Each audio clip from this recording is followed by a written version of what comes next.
नमस्कार, आपण पाहत आहे भांडाफोड न्यूज। एका दमात भ्रष्टाचारी कोमात, सोशल मीडिया, कर्जबाजारी, गुन्हेगारी, सट्टेबाजी, चोरी, मटका, जुगार, दारू, सावकारशाही, न्यायाच्या प्रतीक्षेत प्रशासन। भांडाफोड न्यूज, एका दमात भ्रष्टाचारी कोमात। 48 वर्षांनंतर अखेर तो पोलिसांच्या तावडीत सापडला। चारित्र्यावर संशयावरून प्रेयसीवर प्राणघातक हल्ला। तब्बल 48 वर्षापासून फरार असलेल्या हत्येचा प्रयत्न करणाऱ्या आरोपीला अखेर मुंबई पोलिसांनी बेड्या ठोकल्यात। कोलाबा पोलिसांनी चंद्रशेखर मधुकर कालेकर याला लालबाग परिसरातून अटक केली। आरोपी 71 वर्षाचा असून त्याने प्रेयसीवर चाकू हल्ला केला होता। त्याच्या विरोधात 77 मध्ये गुन्हा दाखल करण्यात आला होता। कोलाबा पोलिसांनी दिलेल्या माहितीनुसार सन 77 मधील ही घटना आहे। आरोपी चंद्रशेखर कालेकर हा 23 वर्षांचा असताना त्याने त्याच्या प्रेयसीवर चारित्र्याच्या संशयातून प्राणघातक हल्ला केला होता। कालेकर याने प्रेयसीवर चाकूने सपासप वार केले होते।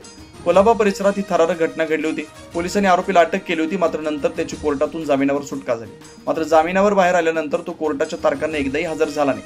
तारखांना कायम गैरहजर राहिल्याने अखेर कोर्टाने चंद्रशेखर कालेकर याला फरार आरोपी म्हणून घोषित केलं होतं। पोलीस अनेक वर्षापासून त्याचा शोध घेत होते, मात्र चाळीच्या पुनर्विकासामुळे तो अनेकदा ठिकाण बदलत राहिला, त्यामुळे पोलिसांना तो हाती लागत नव्हता। 6 महिन्यांपूर्वी कोलाबा पोलिसांनी हा जुना गुन्हा पुन्हा उघडला। पोलिसांनी लालबाग येथील त्याच्या जुन्या घराला भेट दिली, पण तिथं कोणी सापडलं नाही। त्यानंतर मुंबईतील अनेक ठिकाणी शोध घेण्यात आला, मतदार यादी तपासण्यात आली, मात्र त्याचं नाव कुठेच आढळलं नाही। या तपासादरम्यान पोलिसांनी आरटीओ आणि न्यायालयीन नोंदी तपासल्या असता रत्नागिरी जिल्ह्यातील दापोली पोलीस स्टेशनमध्ये चंद्रशेखर कालेकर विरुद्ध 2015 मध्ये एका अपघातातील जखमी प्रकरणात गुन्हा दाखल झाल्याचं आढळलं।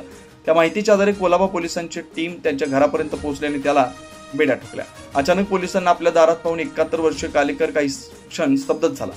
जुना गुन्हा तो जवळपास विसरून गेला होता। जुन्या फोटोवरून आरोपीची ओळख पटवणं पोलिसांसमोर मोठं आव्हान होतं, पण चौकशी दरम्यान त्याने आपला गुन्हा कबूल केला। कोलाबा पोलिसांनी त्याला कोर्टात हजर केलं असून त्याला न्यायालयीन कोठडी सुनावण्यात आली। या कारवाईमुळे पोलिसांच्या गुन्हे शाखेला मोठं यश मिळालं।